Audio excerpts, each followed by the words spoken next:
Welcome back to the local experience. I am your host, Kevin Weir, and we've got a real treat for you today, especially for you dog lovers. We've got Christina Huckins with the Puppy Pad, and she's going to tell us all about what's it like to be the owner of a business catering to your furry friends. Welcome, Christina. Thank you Hi. so much for coming in. Thank you. So let's talk a little bit about, you've got a unique background, but what I'm really interested is you own the Puppy Pad, which is a dog grooming and boarding. What got you into the dog business? Well, I was a groomer at a very young age, and I've always loved animals. And when I moved to Spokane from California 14 years ago, Uh-huh. I started grooming at home, and one dog turned into 300 in about 3 years. And I wanted to expand my services and be able to offer more for my clients and their pets. Okay. What was it when you were young? Was it the dogs that you really liked and enjoyed, or was it the grooming aspect of it, or what was it, you think? Oh, I've just always loved dogs. And I started working in a boarding facility, and it was just really nice to take care of them while their owners were away. And then when I became a groomer, it was just a passion of mine, and I just loved every minute of it. Yeah. So tell me about working with dogs. What is it that makes a great dog an enjoyable dog, you think? When the dog and I bond, it's really neat. And when they are excited to come in, that's always fun. And you just kind of develop a bond with the dogs, and it's really nice to turn something in that's all shaggy and rough into something really beautiful, and the dog really appreciates it too. Yeah, and that's an interesting thing because, there's a lot of discussion. I've seen this out there that a dog mirrors its owner, and Yes. sometimes the owner mirrors its dog. Tell me Yes. about that. Oftentimes, when a dog is very nervous when they come in, their owner is very nervous. So, if it's their first time and they don't know how it's going to go, the dog can feel that and they feel anxious coming in. And as soon as the owner leaves, the dog completely changes. And it's really cool to see. So, we always encourage pet parents to be confident, to be excited that it's a spa day, it's a fun day. It's not like going to the vet and getting Yeah, shots. And yeah. it's a good thing. Tell me about, like, what is the favorite kind of dog that you love to groom? Oh, I love them all so much.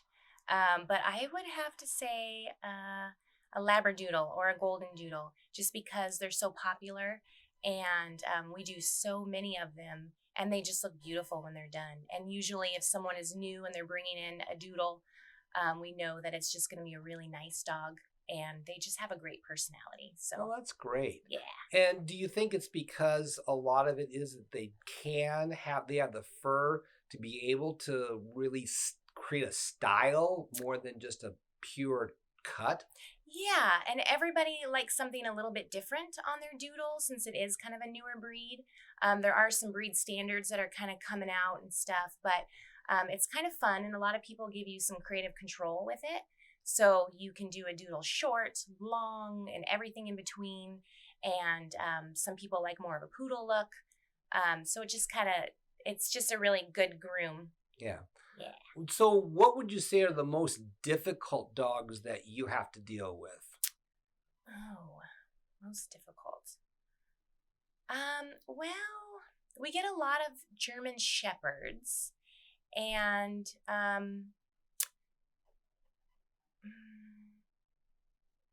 I would say anytime a new German shepherd is coming, I'm always a little leery because a lot of them are aggressive. They can be aggressive and unsure, and they have to come a few times before they start to feel comfortable. They're a little more standoffish, I feel like, but not all German shepherds. Right. Yeah.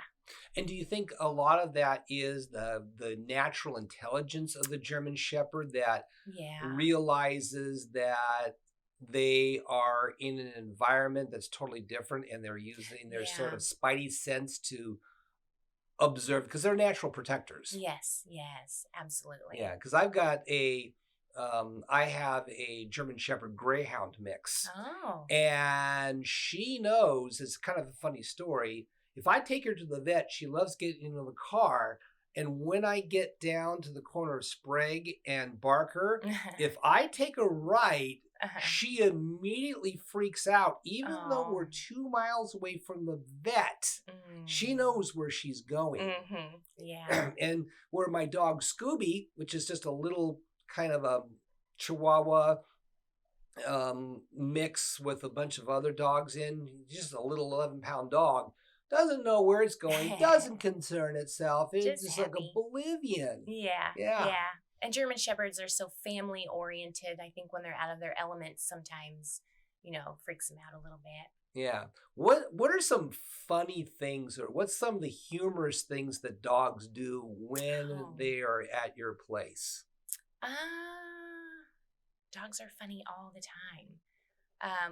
Gosh, we've got all kinds of stories. I can't think of anything right now specifically, but we have a really great time in the grooming area with us girls. We have a blast, and I love coming to work every single day. I don't think there's been a day where I've ever woke up and said I don't want to go to work today. Yeah, it's just really great. Oh yeah, and that to me. If you love what you do, I would imagine the dogs feed off of that. They absolutely do. Yeah, absolutely. Just like when their owners bring them in, if they're anxious, the dog tends to be anxious until they leave, and then they're good. Yeah, I figured as much, because I would imagine the dog feeds off of the environment in the location that they're in. If it's a tense environment, they become very tense. If it's a relaxed environment, they become relaxed. Yeah. So what are some of the things that you do to create an environment where the dog feels like, hey, this is going to be fun and this is going to be a great time? Well, I treat my staff and my groomers like family. So we're all very close and we take care of each other. And every morning we have a huddle and we talk about good things and positive things and maybe some things that we need to work on or improve on or get better at. But I really try to create an environment that is very loving and positive, and everybody really enjoys coming to work. We have some hard times and we have some hard days sometimes, but we're all very close and we're all very compassionate people and we're all very spiritual. We kind of came together. And so I think just having that attitude when you come in and helping each other when they're having a hard time just really creates that positive vibe. Yeah. So let's say you obviously you became a groomer. Let's say somebody's listening to this and thinking, hey, I might want to become a groomer. This sounds like fun. What does it take to become a groomer? Well, it takes someone with some creativity. It takes someone that has a big heart and is very patient and compassionate and can work through some difficult things. We have a groomer that learned from one school, from Petco, another groomer that learned from a school at PetSmart, but they all had a passion for animals. And then myself and another groomer, we all grew up kind of in grooming shops and learned from family and close friends. And so it kind of just depends. And sometimes people do try. We always like to try them out as a bather and see how they do. And for some people, it fits really well. And for some people, it doesn't. So if you are, say, an 18-year-old female who loves dogs, what sort of academies or schooling that may be around here that they can attend to get some basic skills or certifications so that they would be employable? Well, there's the PetSmart and the Petco programs. Really, for me and this particular groomer, we learned at shops, and it was a very family-oriented environment, and I feel like that was a great place to learn and a great place to start. So starting off as a bather, going into a shop and starting off as a bather and see how you feel, and if you are good at what you do and you're a good person, then maybe that groomer will take you under her wing too. Yeah. That's another good place. So let's talk a little bit about bathers that you bring this up. There is this one very unique way or unique process that you use to bathe the dogs that's pretty much different from everything else that's here in the Eastern Washington area. Tell me about that. The TheraClean. Tell me about TheraClean. The TheraClean. We have the only TheraClean machine in Eastern Washington, and it's a micro bubble bath, and the dog is submerged up to about their chest in the microbubble bath, and it's about a 20-minute bath. And the idea is that these bubbles are so teeny tiny, they go inside of the skin, the hair, and they pull out and draw out toxins and debris. And it's also really great for de-shedding and stuff. Wow. So it's pretty new, and we've had some great success. Most people that do it once, they keep coming back to do it again. Wow. For de-shedding, for allergies. It's even great on older pets, on their joints and on their muscles. So it's really, really a cool thing. And the dogs, they love it. Yeah. So how many TheraCleans are there in the Eastern Washington area? Do you know? There's none around here. I believe there's a couple maybe in Idaho and a few on the west side and in Canada, but we're the only one in Eastern Washington. That's interesting. Yeah. So if a dog does a TheraClean, is it sort of like the concept of zero res that you basically can, if you've ever seen Zero Res, they advertise that their cleanings last longer because of their empowered water. Is it sort of the same thing with that, with the TheraClean then, you think? Yeah, it's hypoallergenic, and there's no soaps or chemicals or anything. So it's free of all the other stuff. Like a lot of pets will have shampoos from the vet that's full of chemicals and stuff, and a lot of times it doesn't work very well anyways. And the TheraClean really goes in deep and pulls out and draws out toxins and stuff. So we've had some really great success. Wow, that's incredible. Yeah. Because obviously I used to coach Zero Res, and they had to really drill deep into their what we call their unique selling proposition and what is empowered water and why would somebody use this? Because if you've ever seen how they do things, it just looks like plain old water. There's no soap fuzzle. And that's where people kind of went, is this really cleaning my carpets? But once the market got educated, it's amazing how many people said, I am not going to go back to regular carpet cleaner. Yeah. I'm going to go ahead and stick with these guys. So I'm assuming that TheraClean sort of has that same effect. Yes. With, and especially since you're the only one in the Spokane area, that would be, I'm assuming that's going to be a huge draw for pet owners. Yeah, absolutely. Yeah, that's interesting. Now, the other part of your business is boarding. Tell me what a typical boarding experience looks like for the dogs that come. Well, we have 2 outside potty areas, so that makes us unique. Dogs have options of doing off-site walks, doggy daycare. They can be groomed while they're there, but we don't force any of the dogs to do doggy daycare if they're scared or if they don't like it. So we have a lot of different options to make pets feel as comfortable as possible. Yeah. And we're also doing a really big remodel this January and February. So we've got some very exciting kennels coming. They are beautiful. Wow. Yes, they have the tempered glass doors, and they've got beds, and they're really beautiful. And the thing that I feel sets us apart is our staff is just amazing and kind and loving, and the pets get spoiled while they're there. They really do. That's great. Yeah. Who is a typical, on the doggy daycare side, who is the typical person that would drop off their dog for doggy daycare? Pet parents that work a lot of hours, or they have young dogs or destructive dogs, or they don't want their dog in a kennel all day and they want that socialization. We have a very small group doggy daycare. We do boarding daycare, and then we've got a bunch of our regulars that come in, but we like to keep that really small and comfortable and manageable. I feel like dogs do really good in smaller groups. Yeah. What's the biggest challenge when a dog comes in for the first time for boarding? Because it's probably going to be different a little bit than from the grooming side. Yeah. What's the biggest challenge that you've had with dogs adjusting to a boarding situation? Sometimes when a dog comes and we let them out to potty and we get to know them, when we put them in a run, sometimes they can be kennel shy and they can be nervous and they're not really sure at first why they're there. And so some of those really nervous pets, it takes about 24 hours before they start to feel like, okay, we're feeding them, we're watering them, we're pottying them, we're doing all these things for him. And usually they warm up really well once they realize we're taking care of them. Yeah. I know for me, we kennel one of our dogs usually over the holidays only because we had an incident a number of years ago where the dog attacked a family member, not because it was vicious, but the family member was not very nice to the dog. Oh. And so ever since then, we've had to board the dog, and so that's where I've gotten idea of dog boarding and how that works.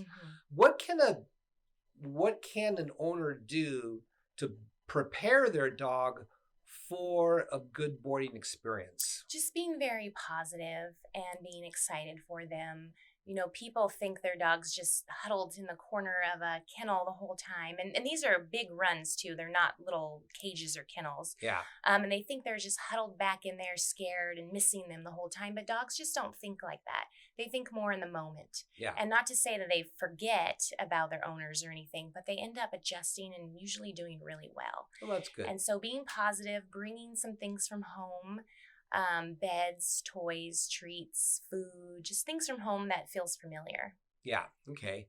And I think that's where it's almost like if you drop a child off at daycare or kindergarten, they're terrified. Yeah. They're terrified. And this is where one of the things, obviously, one of my things is I teach 4, 5, and 6-year-olds on weekends at our church. And the first time a kid comes in, they feel very nervous and afraid. And the worst thing a parent can do is cater to that, right?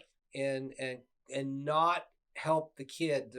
And I'm assuming it's very similar with the dog, absolutely. That you have to have a balance between just drop off and go versus, over protect the dog. The dog feels that I can throw a fit. Yeah, and that I should be scared. And something should be bad's scared. Gonna Something happen. bad's going to happen. Yeah. Exactly. Yeah. Tell me about these new kennels that are coming into your facility. It sounds like it's going to be the wow effect for these dogs. Yes, they are. And in fact, we are doing a complete remodel. But these kennels in particular, they're custom made, and there's different sizes and different price points, and they all have beds.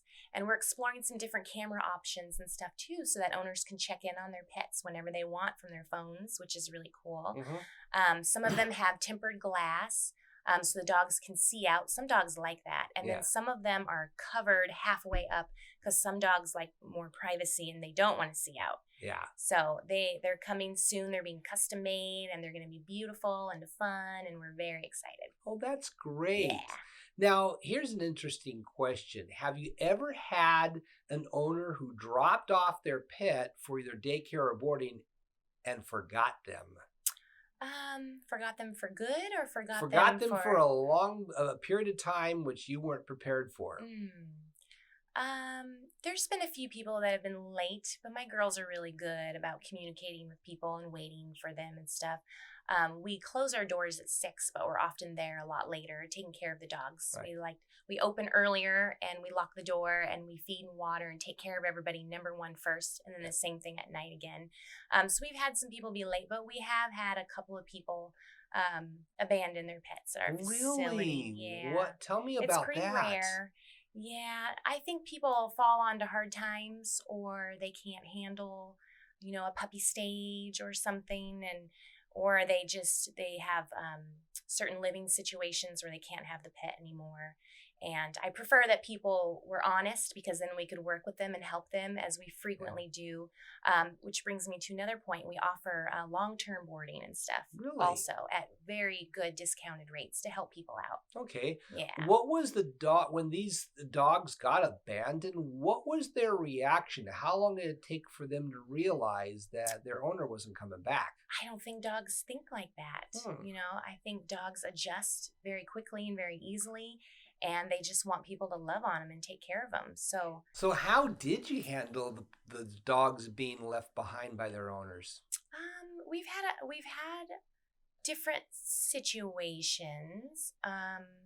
We've had to call Scraps before to come pick them up. Okay. Yeah, and some people have left them for a while, and we just hang on to them for a while we decide what to do, and then they've come back and they couldn't pay. Yeah. And we release them to them. Yeah. So we're in the middle of COVID right now. How has the whole COVID issues impacted your business and or impacted the way that you work with the dogs? It's definitely impacted us in different ways. Boarding is definitely slower right now because people aren't really supposed to travel. So that's been a big hit, especially around the holidays. But I am very adamant about keeping my staff working and working what they need. So we are kind of overstaffed and under, not a lot of clients for the boarding side. Grooming has been very, very busy, and that's been great. I think pets are just home more with their pups, and they want them clean, and they want to care for them and love on them. And people have adopted a lot, which is really great. So we've been getting a lot of new dogs. Wow. So that's been really great. So why do you think people are adopting the dogs more? Is it companionships that they are stuck at home? Yeah, and compassion. I mean, everybody feels a little funny right now, and so I think it's pulling some compassion in different ways out of us, and we want to kind of give back, and we can't go anywhere or do anything, it feels like, so being home with a dog, it sounds pretty good. Well, yeah, it's kind of interesting. I saw all these stories of when the lockdowns happened and people had to stay at home. The dogs were excited and the cats were like, "Oh, I am having none of this. You need to get out of the house." Yeah, absolutely. Yeah. It's interesting how our pets, especially dogs, have that sixth sense to indicate, hey, something's wrong with you as a human being. And they come up to you even before you express it. They want to have an interaction with you, especially, I know for me, my German Shepherd Greyhound mix definitely senses that. My other dog, little Scooby, not so much. He's just like oblivious to the world. It's like, feed me and pet me, and who cares? Yeah, exactly. Yeah. And you see that in the dogs a little bit too. They seem to be a little bit more nervous, as everybody else is feeling really nervous. And we do offer curbside pickup and drop off if anyone feels uncomfortable coming in. We ask that there's only one customer in the store at a time for courtesy. And then it's just us and the dogs. And so we just try to keep very minimal amounts of people in there and just try to keep everybody as comfortable as possible. Well, that's interesting. Yeah. So where do you see your business going for the next, say, 3, 4, 5 years? Well, I'd like to expand our daycare a little bit. Maybe get some more of those custom kennels going, but we are kind of running out of space, so we'll see. The grooming is just going really great, and maybe extend our hours just a little bit too for people, especially on the weekends.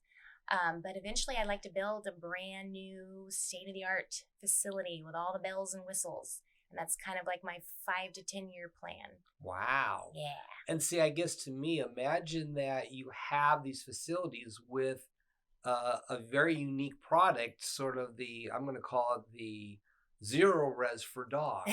In essence, empowered water that does far more than a regular shampoo can do. Yes, absolutely. Yeah, that is so fascinating. Thank you. So how can a person, if they're interested in getting their dog groomed, or if they need a boarding or a daycare, how can they contact you?